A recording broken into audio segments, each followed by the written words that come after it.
All right. So, little joke time. So, Okay. a wife decides she's going to play a prank on her husband. And she Mhm. writes a note that says, I'm leaving you. I'm gone forever. Don't come looking for me. She lays the note on the bed, or she knows he's going to find it. And then she crawls under the bed so she can hear and watch his reaction. The husband comes in. She hears him pick up the note. He looks at it. He scribbles something on the note, gets his phone, and he says, she's finally gone. Put on that teddy I really like. We're going to have some fun this weekend, baby. Goes out the door, gets in his car, and drives away. The wife comes out from under the bed. She's absolutely furious. I don't know why she's playing a terrible practical joke, but she's absolutely furious. She looks at the note and it says, I can see your feet. We're out of bread. Be back in a few. Very nice. Very nice. Hey, I found his dad! I think Dad has made some excellent progress today. Your dad, he's a fun guy, right? And I love him so much, and I think he's the greatest dad in the world.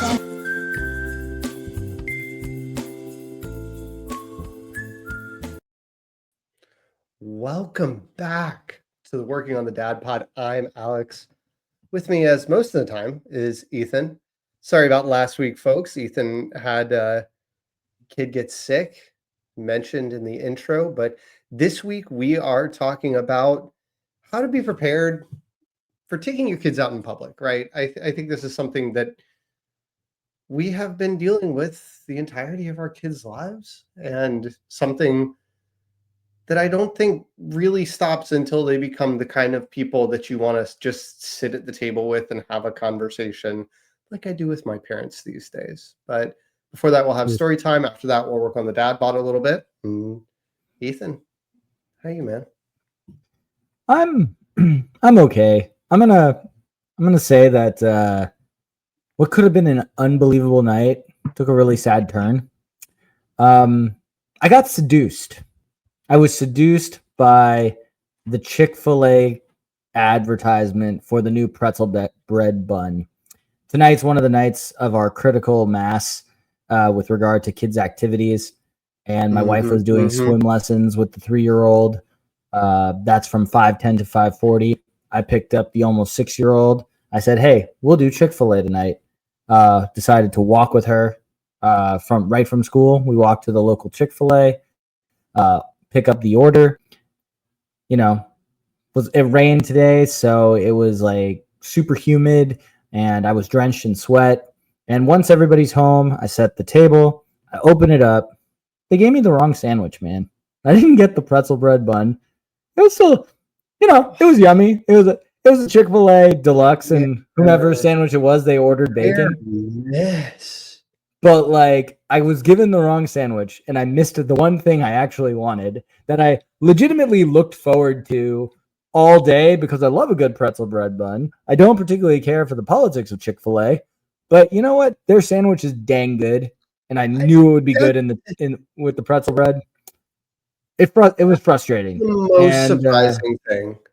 That is the most surprising thing to me, because I hear you on like that first part, right? There are times, situations where I, maybe don't eat as much Chick-fil-A or whatever. But putting all that aside, you're going to get tasty chicken, and you're going to get like elite fast food customer service.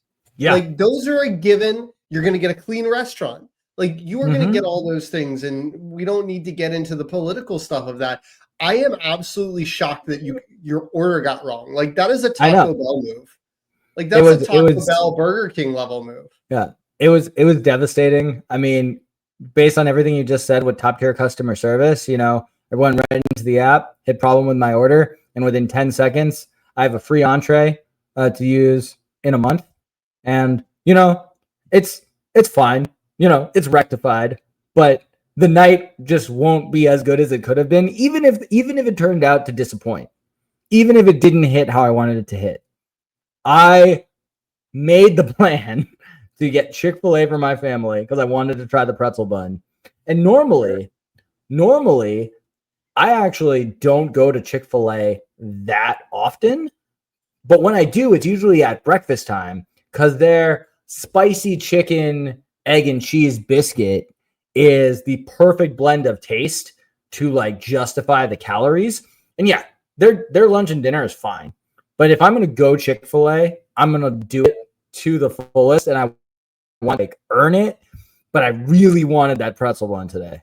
I just didn't get it. No, I So I'm get that. disappointed. Yeah, and so Yeah. Chick-fil-A, not a sponsor. Bojangles would love it if you take their place. You can be one. Oh, please. Please. But yeah, sorry that happened. So yeah.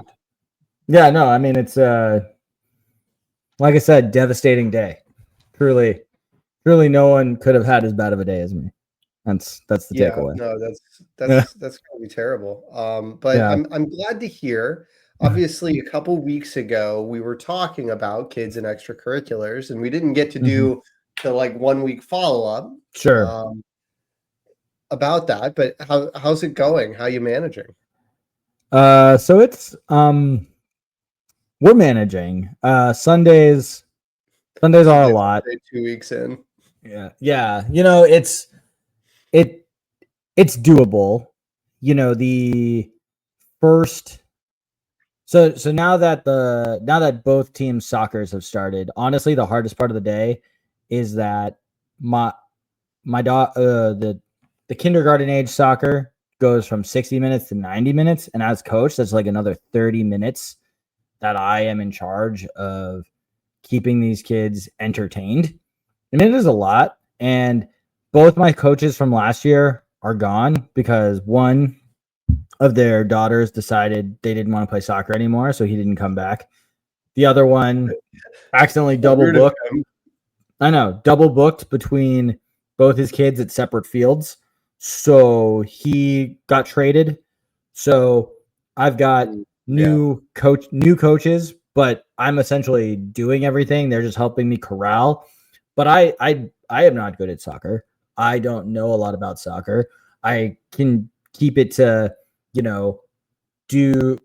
about ball control. It's not about how hard you kick it. It's about keeping the ball in front of you. It's about listening. It's about passing.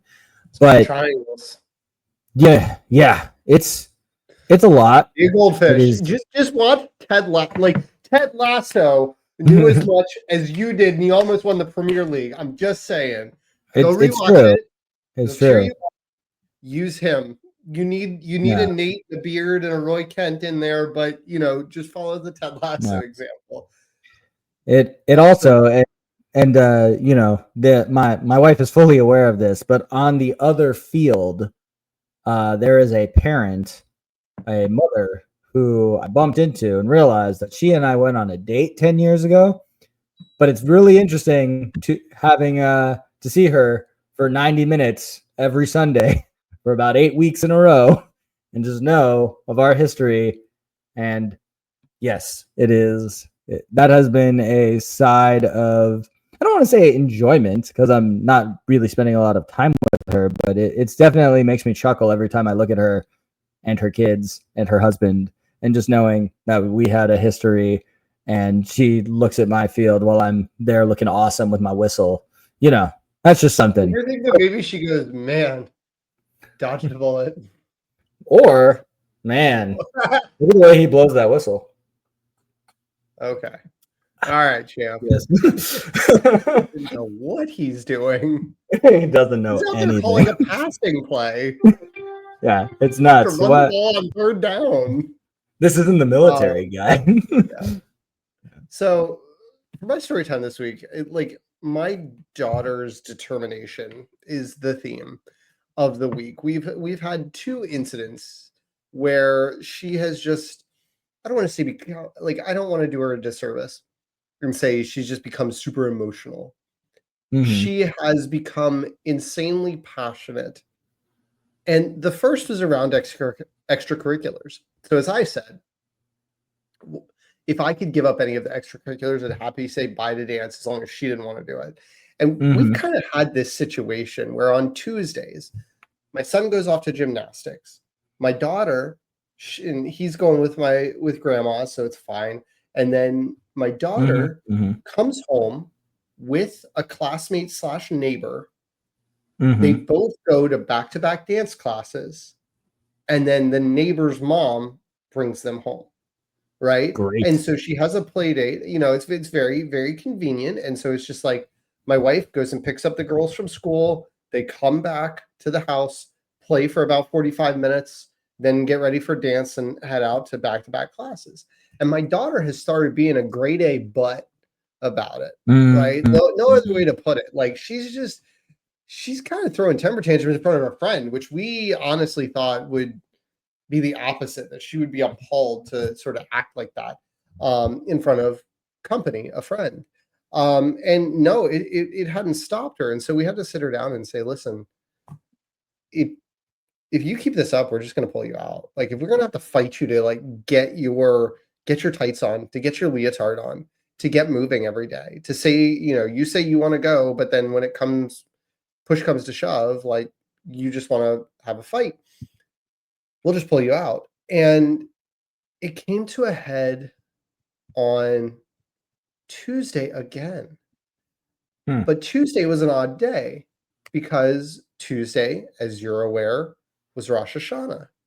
And both my son's school was obviously closed being a Jewish temple, but it was a teacher work day in the public school system here.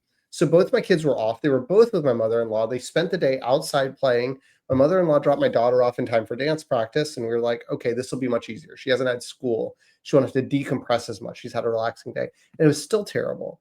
And we talked to her about it at dinner, and we said, listen, if you don't want to do it, just say the word. And she goes, no, I want to be the lead in the Nutcracker. Oh, okay. They've already assigned parts. She's a petite sugar plum, right? Like they're making up parts for the little kids at this stage. They got more dancers than they need. And I'm like, they only have like 4 or 5 slots, and you're going to have to do this for 7, minimum 7, but probably 8, 9, 10 more years before you're a lead, right? Like it's the juniors and the seniors that have put in the work for a decade longer than you that are getting those parts because they've been to every practice, they've showed up, they try to get better. And she's like, I don't like class, I don't like practice, but I'm going to be a lead in the Nutcracker. And I'm like, you don't just like, this isn't like an automatic promotion system. Like you do a year at Junior Sugar Plum and then you get this event. That's what it is now. But eventually it becomes the best, the cream rises to the top, right? And you're going to have to be the best dancer in the troupe to get those lead parts. And you're going to have to practice, and you can't like take, we've talked to her about, hey, do you want to do ballet in the fall so you can participate in the Nutcracker and then maybe switch out of ballet in the spring because they only do half-year enrollments? I'm like, you could do something different in the spring just to change it up. But then you're not going to be as good for the Nutcracker. So it was very interesting for me to hear her that she is so driven by being the lead of the Nutcracker that she is willing to endure on a weekly basis dance classes that she doesn't like, teachers that she doesn't like, outfits that she doesn't like, because in 10 years, she is going to be the lead in the Nutcracker in her mind. The second point of determination is we were having a conversation with my son tonight because his birthday's in February. That's about 5 months away. And we wanted to start game planning, offering him trip or birthday this year, something we've offered to my daughter. Well, he chose trip. But to show that he's not fully grasping the concept, his actual choice was, I want to take a trip to my birthday party. But he chose trip. And my wife had already come up with an idea to pitch him. She pitched him on Vegas, okay, which is wild in and of itself. There's a lot of family-friendly stuff to do there. I know. We didn't do it at my bachelor party, but there's a lot of family-friendly stuff to do there. But immediately, my daughter makes it about her. You never let me go to Las Vegas. You never blah, blah, blah, blah, blah. I don't want to be here in this house all weekend, stuck here. Why did you ever, like, for those that may not remember, including maybe Ethan, my daughter's gotten birthday trips to New York City and San Francisco. She's not exactly I remember living like the impoverished life of like having to go to like a well in the middle of a field in the middle of nowhere, right? And just like look up at the stars and call that, her grand trip. Not that there's anything wrong with that. But she got to go to New York City. She got to go to San Francisco. And she's not taking a birthday trip this year. She's doing a birthday party. But next weekend, she and my wife are going to Austin City Limits Music Festival. And this girl has also, not as a birthday trip, gone and seen Taylor Swift in Paris. So, like, That I remember vividly. I don't feel bad for you, homie. Like, your brother has never taken any trip of the sort, and you're throwing a fit. And she did the same thing last year. I'm like, I hate the Children's Museum. I'm like, well, it's not for you. It's for the kid who's turning 3 who chose that as a birthday venue. So calm down, grin and bear it. Like, and then she's like trying to weasel her way. And like, my wife's sitting there going, okay, do you want to go with me or do you gonna go with dad? And he goes, I want to go with you. And I'm like, okay, fine, whatever. I'll stay here. But my daughter goes, hey, if you go to a playground in Las Vegas with mommy, she's not going to want to play with you that much. I would play with you. And we're like, we're not letting you go in our stead. Like, what is the game plan here? You don't get to be the parent on the trip. We're not sending you off to Las Vegas of all places with your solid brother. move. Solid That move. that is like an 80s comedy movie. Honey, I left the kids in Vegas. But Yeah. I just so it's been a little wild to see her brain work in all of those very interesting ways. And I don't really have a major conclusion to this story other than like I don't understand how my daughter's brain works. Yeah. So but before we get into the episode, there was one more thing I wanted to talk about that happened this week. So so on Tuesday, Rosh Hashanah, county school system was closed. One of the perks of paying for before and after care at the daycare is that when the county is closed, daycare is open, and any kid that's part of before and after gets to go to daycare for the day. And it's with all of the kindergarten, first and second graders that are still in before and after care. So they're my older daughter, she's playing with a bunch of kids her age all day. So at some point during the day, particularly during when my 3-year-old was napping, the fire alarm malfunctioned and she woke up to the sound of the fire alarm. This happened about a year ago when a kid pulled the fire alarm and it kept her traumatized for about 6 months, to the point where anytime she walked into a room, she'd look up and she'd tell you where all the fire alarms were. So this happens on Tuesday, and she was up. She didn't want to go to sleep because she was afraid she'd wake up to the sound of the alarm. So she slept with her hands over her ears all night and woke up a couple times when she freaked out because her hands were off her ears.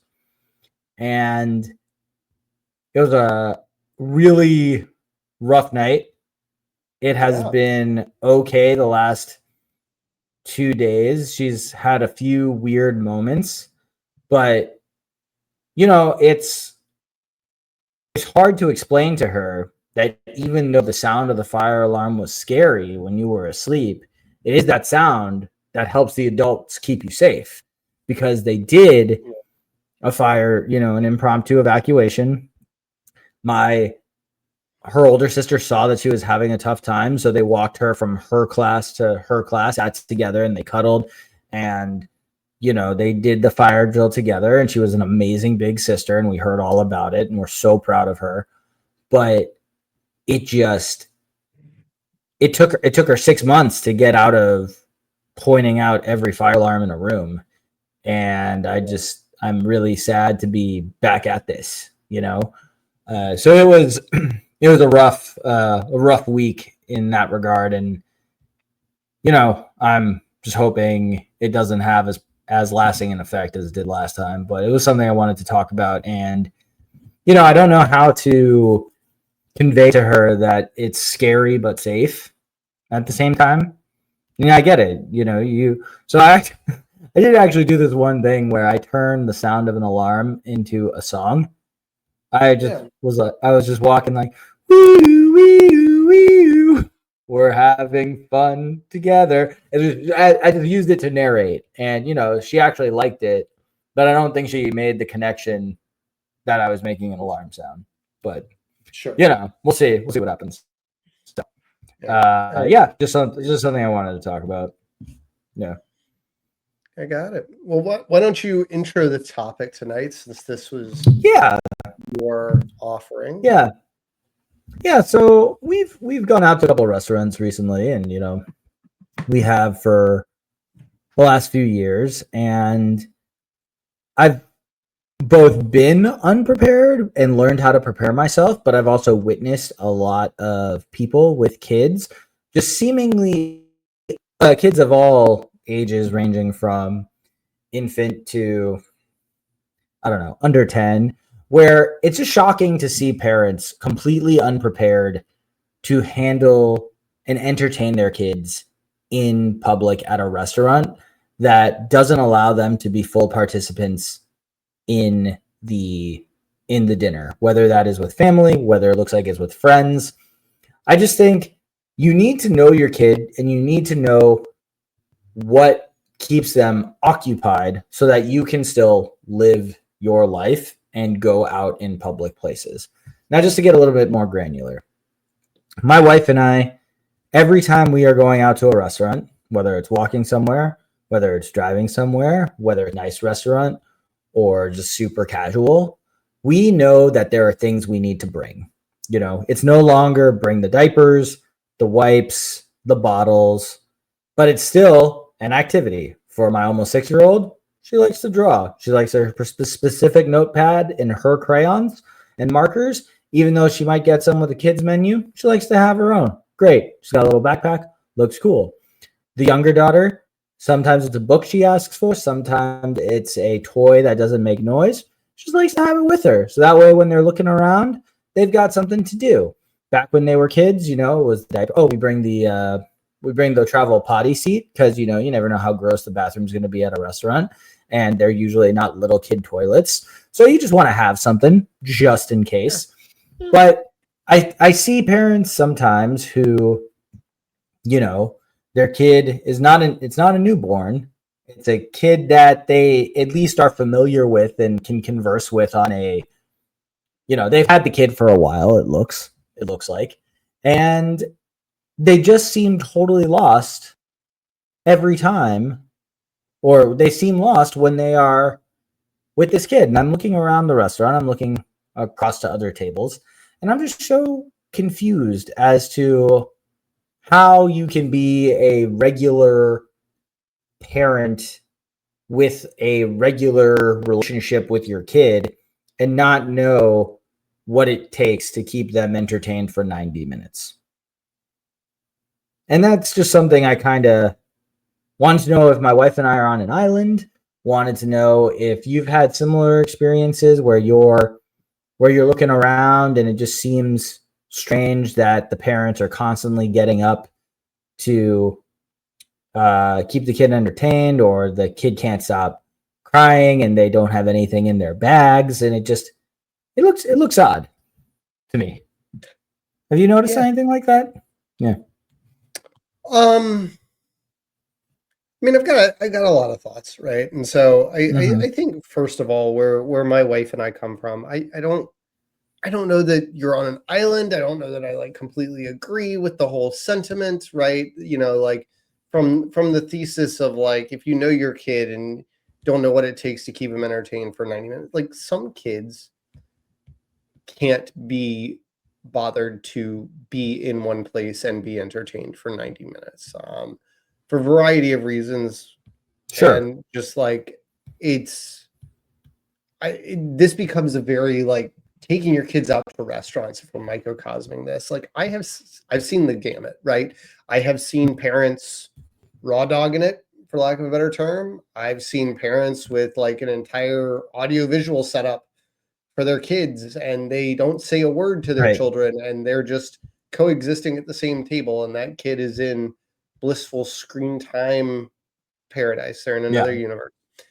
And I've seen every iteration there, and I think when my wife and I talk about it, we are always fascinated by the decisions that people make, but I also try not to judge because I understand that whatever I'm seeing at the restaurant is in no way the full picture, right? I Sure. don't know, right? Like, because my first thought, I was leaving. We had a family dinner at Bonefish Grill around the corner, and there was walking out into the parking lot, and there was a mom walking out with her son, just like I mentioned, headphones on, tablet in hand. I had seen them walk in when we were waiting on our table. We were a larger party of like 7 or 8. Made sense. We had to wait. But saw them Mhm. walking in, saw them walking out. Kid was plugged in the entire time. And just sort of like, that is a weird way to take this probably 9-year-old out to dinner. But I'm Mhm. like, I don't know Mhm. the whole picture. Let's play devil's advocate here. Maybe she's a single mom. Maybe she cooks dinner every single night. And maybe she just wanted to sit in a restaurant and not be bothered to have to cook, to have to do anything. Maybe it was a long day at work, but she can't leave the kid at home. She doesn't want to get a sitter. And she's like, you know what? Let the kid play on the tablet. I need a glass of wine and somebody to fix me a meal and wait on me for an hour. I'm Okay. like, and I don't know, right? I don't know if that kid that is constantly getting up or crying or yelling is, you know, maybe they're neurodivergent. Maybe they've got some Sure. other, issue going on. Maybe they've had a terrible day. Maybe they didn't nap and this is somebody's birthday dinner that they couldn't get out of. There's a lot of circumstances, and I don't want to defend every single one of them because what I'm coming around to is not like everybody's infallible and like give everybody grace and whatever. I think the knowing your kid for me and for us is less about like how can you not bring things to the restaurant to keep them entertained. It's more like you know your kid. I don't know your kid. I don't know why your kid is acting the way your kid is acting at this restaurant. But if this is typical behavior, my stance is you should know your kid and maybe consider staying home. And it's a value judgment for you and for your entire family of like what your threshold is, how embarrassed you might be. But I will say that like you mentioned, and it tripped me off where you go, whether we're going to a casual restaurant or a nice restaurant, I'm like, we don't take our kids to nice restaurants. We don't. They can't hang, so we don't take them, right? And granted, we have the luxury of several grandparents close by who can babysit if we need. My kids are getting old enough that they could go over to friends' houses for a play date or something like that if we need to, pull on that cord. But we just don't take our kids to nice places. One is less about the behavior, and it's as much as anything about like, I don't want to spend the money it's going to take for you to eat these chicken tenders. So, okay. So just to clarify, I didn't say nice was the wrong word. I didn't mean like a fancy restaurant. I meant the difference between what is clearly a fast casual, where you're ordering at the counter. There's Okay. places for you to sit. You're picking up the food. Okay. So we're And talking Chipotle versus Olive Garden, right? Sure, yeah. Okay, we're drawing a really fine yeah. line here.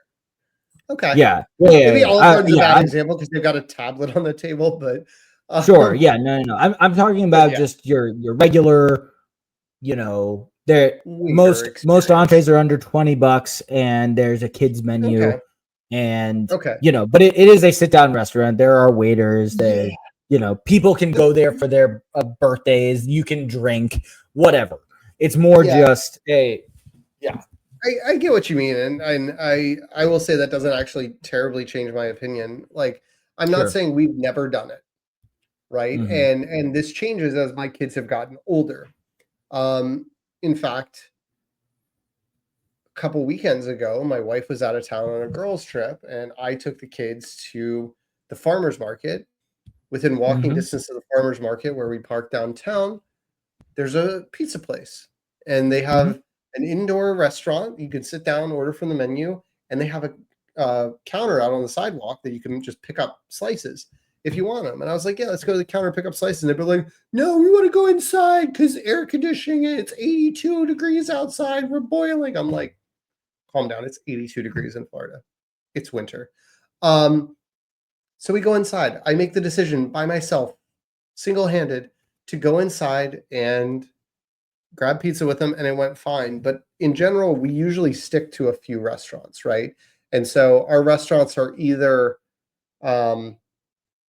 places where we know, like this pizza place, that they are going to like the food, or they are places with fantastic like kids options, right? So we've got a restaurant near us that has a great outdoor patio. We've got one that does have some video games. It's not a Chuck E. Cheese. It's a privately owned sports bar. And then we've got one, we've got one that does like a little sort of practice putting green just out there, sponsored by a local mini golf course. But those are all the fantastic options we've got. Something I forgot to say. Lost Ethan there for a second, but I'm back though. we're Don't back. worry. We're Yeah. figuring it out. Some technical difficulties, but yeah, those are the types of restaurants we have in our town. And so for us, it's as much about like we don't mind going out, and maybe we're really fortunate with the types of restaurants we have. One other place that has sort of entered the rotation is there's a place that does duck bowling near us, and they have pretty good gastropubby kind of food. Sure. And there's a couple breweries that have some outdoor seating and some play areas. So we've got, actually, now that I'm listing them all out, we've probably got a rotation of a good 6 places that we are like, the kids do not need to be at the table. They can be entertained, they can be hooligans, and they can come eat, and it's totally socially acceptable. There are other kids doing it, and we honestly kind of like that setup a little bit. And obviously, I'm not saying everybody has that number of options, but given that we have those options, I'm like, this allows my wife and I to talk and just like sort of check on our kids from time to time, give them the old glance, and actually have better dinner conversation than if we've got to talk about whatever spews out of their mouth. So I realized, having listened to everything you said, that I don't disagree with you, but I also realized I didn't get to the actual main crux of my argument. I stopped talking, and then you jumped in, rightfully so. So sorry. No. I forgot to share my actual main point. And I actually don't give a crap if your kid is wild and having a tantrum, because kids do that all the time. I get it. What I meant to say and didn't was, I notice parents look unprepared and then look shocked and frustrated that they can't enjoy their own meal. My issue. Oh yeah, that's like my issue is that's a skill issue. Yeah, okay, yeah. We're on the same. We're on the same page. So I'm sorry for that's the same thing though. You guys go where you want. You pack the bag. We go certain places. That's planning. It's planning. We're there. We've game planned for it. We have reasonable expectations, and we're not upset by the outcomes. Exactly. And I've been to countless restaurants where parents just look, like you said, they didn't plan. They look unprepared. They're clearly not having a good time, and it's as if it caught them off guard. And sometimes, again, I don't know the situation. Maybe it isn't the parents. Maybe that is somebody, like a couple that's doing their parent couple a favor, and they decided to give them an afternoon off to do the thing. So they took their kids to a meal, and they that's terrible planning. That's terrible. Also, who told them to take a slightly strange kid out to a meal? That's so weird. Fun fact. I came home once. So it was right after I moved here. Or was it college? Doesn't really matter. I came home for a weekend, and I took a shower. And I got out of the shower, and my mom was holding a redheaded baby. And I got very confused. And I said, "How long was I gone? And when were you pregnant?" And she goes, "Oh no, this is my employee's baby.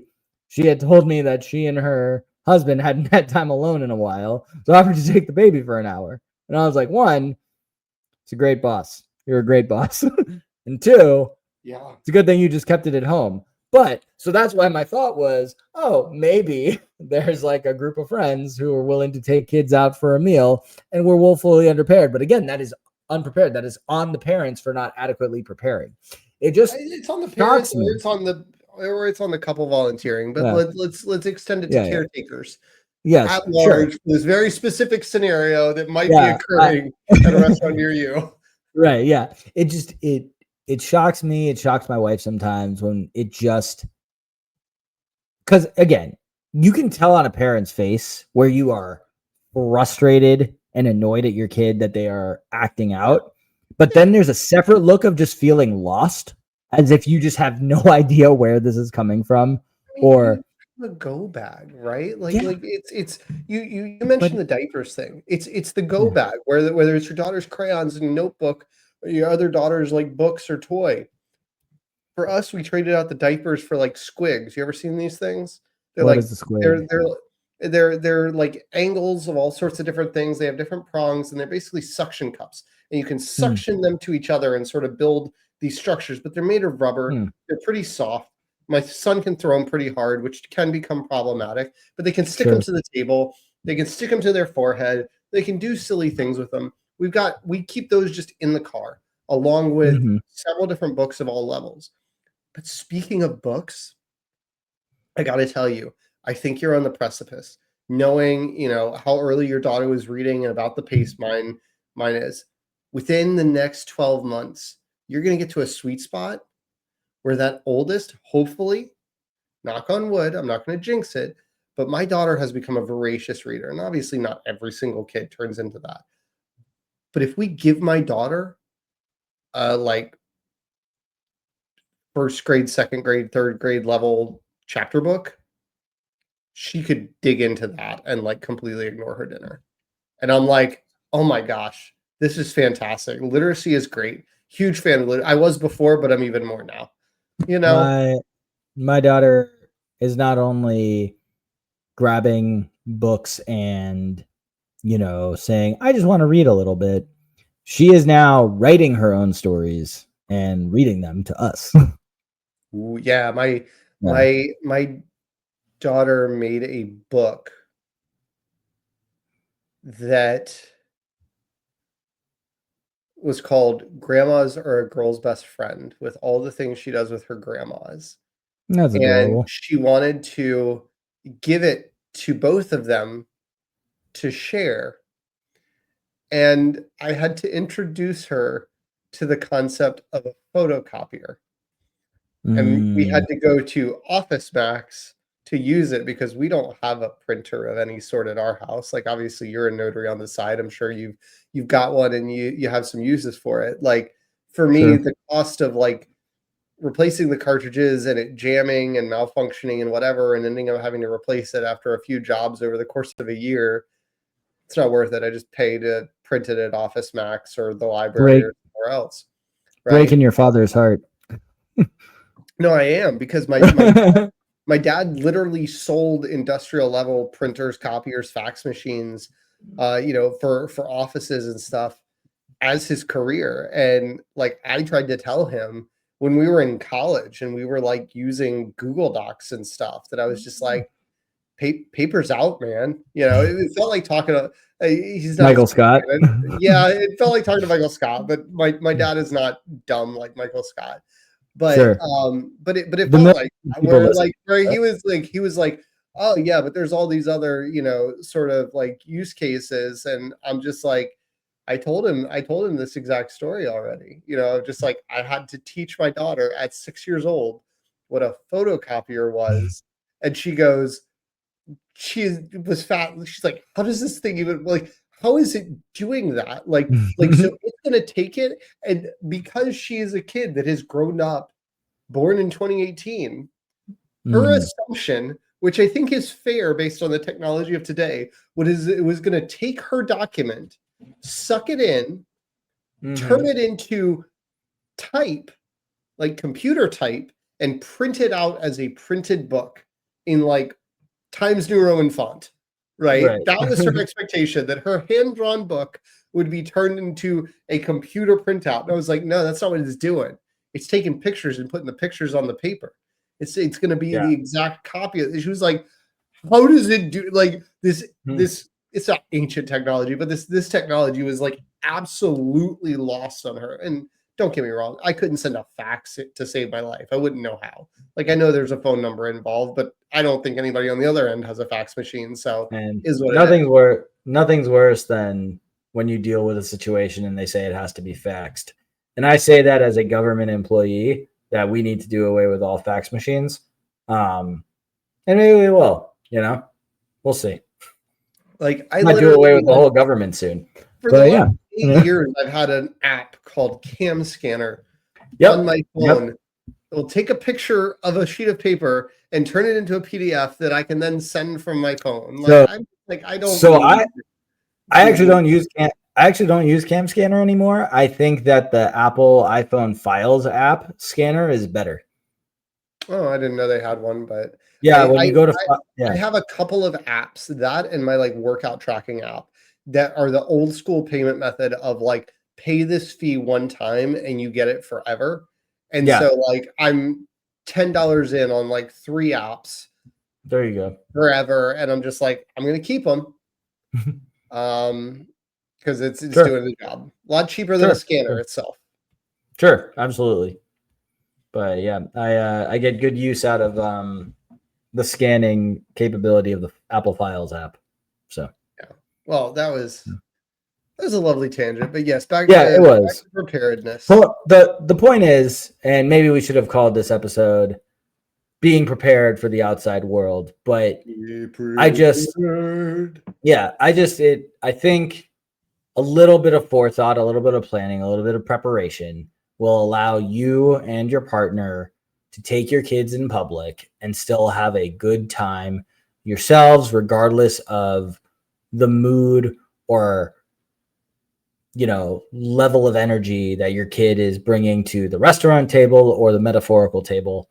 And it sometimes just shocks me when I see parents who truly seem lost. And maybe it is the first time ever they're ever taking their 6-year-old out in public. I don't know, but it just seems strange. Yeah. No, I get it. I think you have to know your kid, and I think you have to, and to be fair, maybe we do have a first timer over here, but everybody's got to start somewhere. But hopefully after you get a couple reps under your belt, you'll learn Sure. just to have that go bag. Like just find an old backpack or repurpose the diaper bag, or if you're still in diapers, throw some extra stuff in it. Spend a little money to get a fashionable one that you don't mind carrying around as a bag over your shoulder, whatever. But just have some things just sort of ready to go so that you can entertain them. Because I do think that it is important to know your kids and know what they can tolerate and know what they can handle, right? Like we went out for a nice Mother's Day dinner, and it was essentially at like a country club, right? And we took our moms out. It was me, my wife, grandmas, and the kids. And the kids were typically like restless, like there's no like toys here. Like what are we doing? And so it was like literally I just went walking with them because there was a door straight out, and we just like walked around like the practice green and like watched a few people playing some like Twilight golf, Nice. kind of thing. And then my wife would text me when we came back, but it's just like being prepared that I'm like, I knew that this is a thing, but I feel like I spend a lot of time anytime we're considering going to a new establishment of just sort of like scoping it thoroughly online. Like I will look through, if Google Maps says it's good for kids or whatever searching source I'm looking for, I will check the photos. Like I will just scour the photos and be like, what am I seeing here? What's to do? What's the setup like? Is it a lot of tight tables? Is there outside space? Is there whatever? And yeah, you just got to know your kid. Yeah. You just got to know your kid. Just got to do it. Should we work on it? Unfortunately. Yeah. So when we last recorded live, I was 176.6. And then I went to Olive Garden Never Ending Pasta Bowl. And Heck yeah. yeah, that I realized that it's been that long since we recorded. So Alex already knows this, but for all of you listening, my final count at the Never Ending Pasta Bowl at the restaurant, and there was some stuff I couldn't finish that I took home, but it was 5 bowls of pasta, 2.5 bowls of soup, 1 salad, 3 breadsticks. I added the protein, so I had 9 meatballs and a sausage while I was there, and it hurt. It hurt a lot. I almost let it all out on the drive home. It was rough. It's disappointing. Having said that, Disappointing you. That. I mean, play like a champion.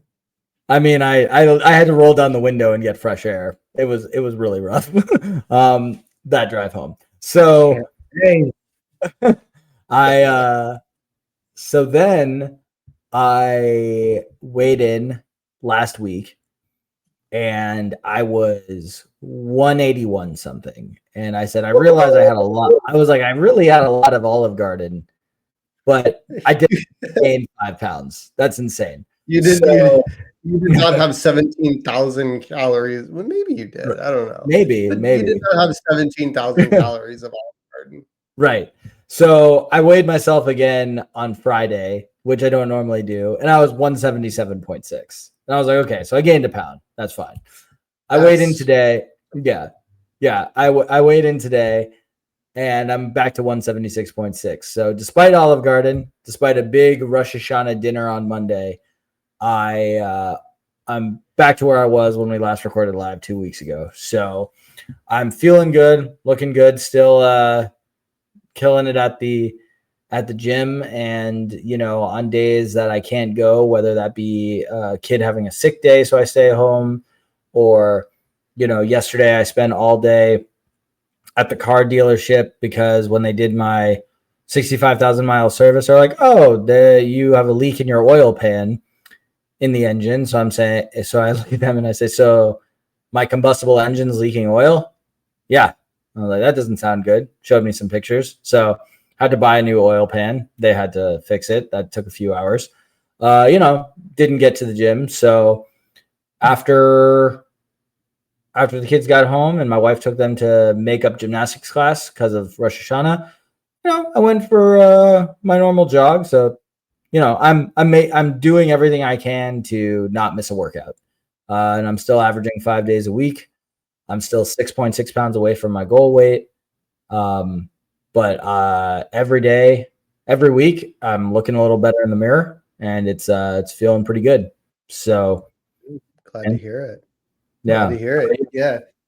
For me, I didn't have one specific instance, but my wife and I this past weekend celebrated our 12-year anniversary, and we went to Universal Studios by ourselves without the kids. Kids stayed with grandmas, and we just went and were adults, sort of. We went for like Harry Potter World and roller coasters and just like having a good time. And I got to tell you, that is my first theme park experience in well over a decade without kids. My wife and I went to Animal Kingdom one year for my birthday, back when before we even lived in Florida.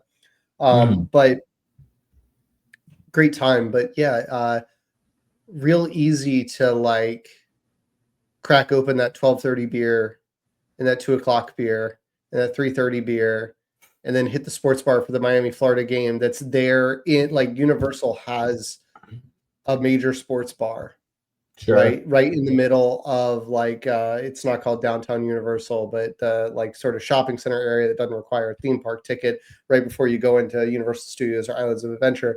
It's like an NBC Sports Grill, and they've got gigantic TVs on the side, like gigantic, and they were of course playing the Notre Dame game on Saturday as they were finishing up because it's NBC. But you go inside, and because they are just an hour or so from Gainesville and a few hours away from Miami, every single TV in there was Canes Gators. And so, it's very easy to go, oh yeah, I'll have a couple more. And oh, these kettle chip barbecue nachos look good. They sound delicious. There's no pictures on this menu. Ethan, the thing was as wide as my keyboard here. Like it was just it was a mountain. We did work on it, and we had some wings as well. And so similar experience to your post Olive Garden. I came back, and beforehand I was like 175.4, and afterwards I was over 180 pounds, and I was like, the math isn't mathing, but the sodium. Sure. Yeah, right? The water weight or whatever it is, because I went to Harry Potter World and had some butter beer and some other things, some ice cream. But I also was like got 25,000 steps every single day. So right. I was like, this is evening out, right? It wasn't, but and it's slowly been coming down over the course of the week. Since I've been getting back, and I think today I was like 175.8. So I'm right about where I started after a few days, but I kind of need to get back on the horse a little bit and just lock in. It's been one of those weeks at work where it's been like I've had a couple of days where I'm just like laser focused on something because something's like going wrong, there's some fire to put out, and I kind of get to dinner time and realize I didn't eat lunch, and then like I've stopped counting my calories because nothing matters because all I had was breakfast, and then I'm like, sure, I think I ate way more at dinner than would have been a lunch and a dinner combined if I was monitoring my portions and tracking my calories. So is what it is, but otherwise feeling pretty good, but yeah, just trying to get back into the swing of that, which is wild because like get back into the swing. Like I was there Saturday and Sunday. Like I went to the gym on Friday and then we drove up like Friday around lunch. That like we didn't even. That was that was the thing about Olive Garden. The day before Olive Garden, I ran 7 miles. Yeah. The afternoon before Olive Garden, I ran another 4. I was like, all right, I just banked 11 miles of running for this pasta. But yeah. Can I ask you why not after Yom Kippur? We did that last year, and I'm just not as young as we used to be, and it really just wasn't as fun to stuff my face after fasting, because when I woke up on before Olive Garden, I did my normal weekend protein shake, and I had some vegetables throughout the day. Like my stomach was better prepared. Okay. And we went with another family.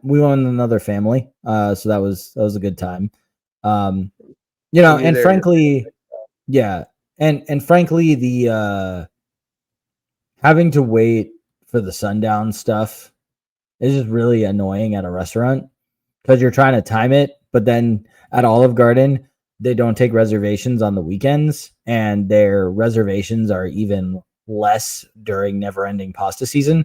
So sure. It's just not up to you if you're going by a religious clock. You got to start. Did the kids go? Yeah. So the kids actually never-ending pasta. No. So what they did, they had the kids menu. My 3-year-old ordered a cheese pizza, and her side was spaghetti with marinara. My older daughter ordered spaghetti with a side of fries, and then she was like, I want more pasta. So my wife goes, can I have a refill of pasta? And then just poured it on her plate, and the waitress was like, that's what we recommend you do for kids. I was like, great. But yeah, I mean, we had a couple, we had a main waiter. Yeah, we had a main waiter, and at one point there was like a waitress who was a trainee. But the waiter said to me when he could tell I was done, he was just like, you did good. And I, knowing that he's been watching the Never Ending Pasta Folk, I was proud. I was proud. Again, he works on tips. I mean, doesn't really matter. You weren't even MVP. Here's the thing I gotta say, like there was a mom in your dinner party who was Yeah. nursing and did 3 Yeah. soups and 3 pastas. And Like, 3 I'm like, breadsticks. She went all threes. that is Yeah. So MVP performance there. it's Honestly. well, I'm sorry. No, Really no. have the Just to salad. correct the record, she didn't do 3 soups. She did 3 salads. So I mean, just like I just want to give the accurate Listen. credit.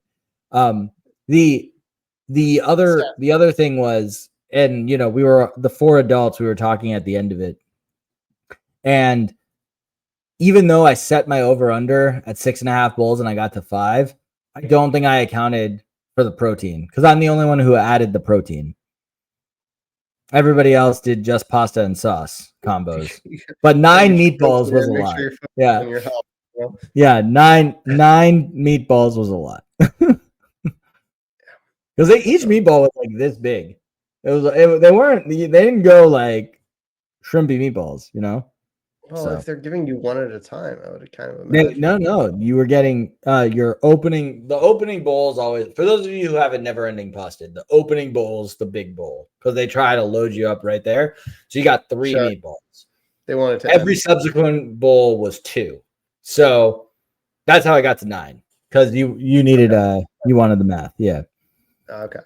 All right. Yeah. I Anywho. getcha. Yeah. What was I gonna say? Yeah, so still not exactly where I want to be numbers wise, but things are looking good. My parents asked me what I wanted for my birthday, and I said I'd like to hit my goal weight and get some money for new clothes. So I'm thinking goal weight would be a loss of 30 pounds, and I think like $100 a pound seems fair for new clothes, right? Something like that. Yeah. Nah. $10 a pound, mom and dad. $10 a pound. From the guy who I posted our sick kids episode last week, and this is where you were talking about wearing the same gym shorts for like 2 weeks straight as your like indoor like house pants. I clearly need more clothes. Or you need less clothes. Like I don't know what the answer is. Or like for that money, a washing machine. I don't know. So, yeah. Anyway, mom, dad, $10 a pound. That's what I want. Whatever you think is fair. Yeah, sure. Anyway, all right, guys. Thank you all. Oh, Alex, you can do it. It's fine. Okay. Thank you guys for joining us for working on the Dad Pod. Got a little loopy there at the end, but we appreciate you as always. We will be back next week with another fresh episode. We will see you there. And before I sign off, I don't think I said it at the beginning, but please like and subscribe wherever you get your podcasts. Make sure to follow us, especially on YouTube. That's where we post our episodes first. If you ever want to find an archive of our YouTube, everything is at Working on the Dad Pod, but you can also go to workingonthedadpod.com to find links to all of our socials, as well as our YouTube channel, as well as some fun little bios about us. All right, guys, we appreciate it, and we will see you next time. Bye-bye.